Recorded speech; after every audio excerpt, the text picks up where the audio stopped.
So Corey, what are you gonna do over the break, over the holidays? What are you gonna do? I'm gonna spend time with family and get my YouTube channel. Well, that's good. I think I might just sleep on it. I'll just hibernate, just sleep like a bear. I might just do that.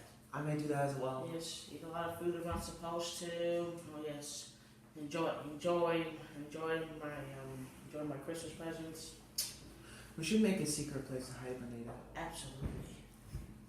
Now, hey, let's watch our crew. Let's watch. Why did the grape stop in the middle of the road? I don't know. Why? Because he ran out of juice. Everyone, look, it's Peter. He's in Miss Lee's room. He seems to be sleeping away. Everyone, this is Miss Webb's class, and look who we found, Jumper Scout. Why is he up here? I don't know, but he's in trouble. I'm taking the camera!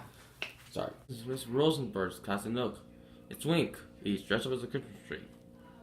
Bye. What do you call Santa Claus when he doesn't move? I don't know. What? Santa Paws. Current events. Christmas break is almost here. The CWA broadcast team wish you a fun-filled, happy holiday break and a very happy new year. No matter what happens in life, being good to people is being good to people is a wonderful legacy to leave behind by Taylor Swift.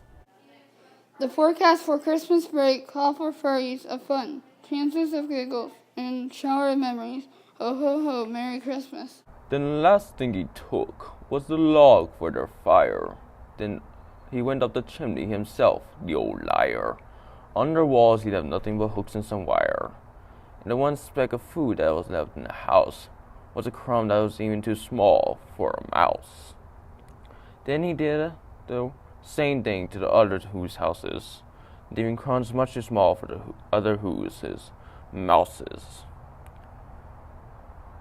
It's 1/4 dawn, and all the who's still abed, all the who's still a snooze. When he packed up his sled, packed it up with the presents, the ribbons, the wrappings, the tags, and the tinsels, the trimmings, and the trappings. 3,000 feet up the side of Mount Crumpet, he rolled with his load, tip top, to dump it. Pooh-hoo! To the who's, the Grinch is humming. They're finding out that no Christmas is coming. They'll just wake up and I know what to do. Their mouths will hang open in a minute or two, and the who's in Whoville, down in Whoville, will all cry, boo-hoo! That's a noise, grinned the Grinch, that I must hear.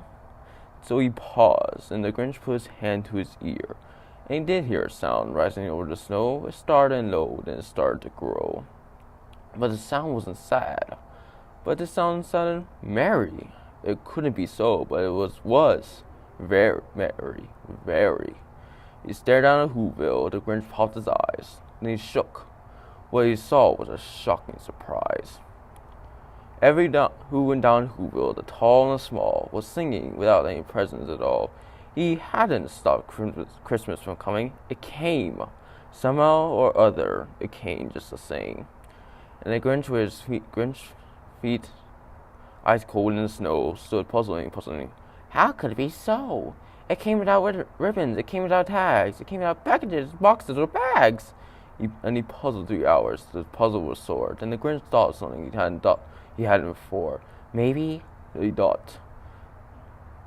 Maybe Christmas, he thought, doesn't come from a star. Maybe Christmas perhaps means a little more. And what happened then? Well, in Whoville, they say, as the Grinch's small heart grew 3 sizes that day. In a minute, his heart didn't feel so quite tight. He whizzed low through the bright morning light, and he brought back the toys and the food for the feast. And he himself, the Grinch, carried the roast beast. That was how the Grinch Stole Christmas by Dr. Seuss. We filled with plums drops and dancing candy canes and nutcrackers and such. May old Saint Nick give you lots of presents and luck. And Merry Christmas to you all, and a Happy New Year. Ho, ho, ho.